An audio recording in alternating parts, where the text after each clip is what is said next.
Hey, life group leaders. Want to let you know about some things going on and give you a brief little bit of training. Had a few weeks ago, we had a great training with life group leaders. Sorry for those who didn't make it. If you didn't make it, please give me a call. Would like to talk to you about a couple of things, keep you informed about what's going on. But as you know, we are getting ready for our big life group launch here September 29th. Part of that will be a sermon that Jim gives where we do the whole thing where everybody pulls out a bulletin insert and signs up, and it'll be great.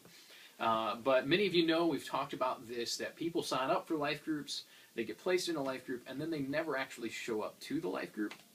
And so we've been talking through with people about why that happens, and we want to help prevent it a little bit. So one of the things that we're going to do is actually create an opportunity for them to meet you before they come to your house, and that's Group Connect. So really brief announcement, September 29th, Group Connect. Most of you already know about it, but what we want is for every life group leader, even if your life group is full, we want you to come out. We're going to have a table set up for you. We want you to bring coffee or a dessert or hors d'oeuvres or something for your table. Use it as a chance to connect with your life group a little bit, and then as people drop by, we're almost going to do like speed dating for life groups. And we want people checking out life groups to drop by and get to know you a little bit. We'll have a little sign that says what day of the week you meet and what city you meet in, and it gives them a chance to get to know you so that they can be invited in a personal way to the life group. So put that on your calendar. September 29th, we'll be at the Elyria campus in the RNC at 6:30 p.m. 6:30 p.m., RNC, Elyria campus, Group Connect. Hope you're there. Better be, we need you. The other thing is that I want to talk to you a little bit about connection within your life group, especially as we have new people coming into life groups. As some new life groups are starting, we might have as many as 10, not counting, of course, our alpha tables, which we've already had about 10 of those start. Exciting and wonderful things going on there in groups. But we have a little thing here called the Life Group Roadmap that we're giving to all of our new life groups. And actually, if you are a current life group leader and you'd want one, we'd love for you to have it. But what we've kind of noticed is that life groups go through stages. And it helps to kind of set your expectations and know what to look for at various stages. And in the first one is connection. And by the way, it's okay to revisit connection.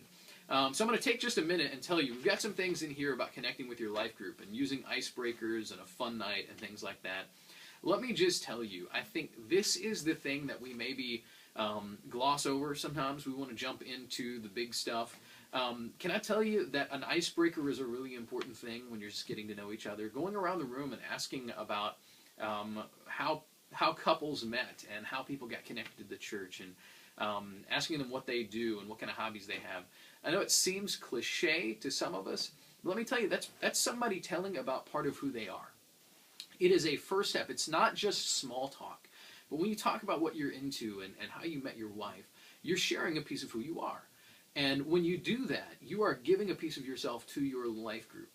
And so when you do that, when new people in your life group do that, it's a chance to receive someone as they are. It's a little step in acceptance and making them feel loved and safe, because people matter. And when all of this is put aside, we could put aside sermon questions, we could put aside service project. When all of this is put aside, what we're doing here is we're developing people to become like Christ. And people matter. More than programs, more than planning, more than anything else, people matter. So would you do things, especially as you're first starting out your life group, to help people see how much they matter? Maybe you've been a life group for a couple of years, or maybe 10 years, you've been together a really long time. Could you maybe revisit a little bit of this connection? Because I believe this happens at various levels over time. It's not like we ever leave the connection stage in a certain sense. Would you think about going to the people in your life group and asking some questions to kind of get to know them at the next level? Maybe it's what kind of things they're struggling with, or what kind of dreams they have. You ever ask somebody, what's your dream? What's your vision for your life in 10 years? Asking questions like that draw you closer into a person, and it helps them feel like they matter because they do. So would you do that? Pick up a life group roadmap. Catch me on a Sunday, or if you want, shoot me an email. We'll mail you one.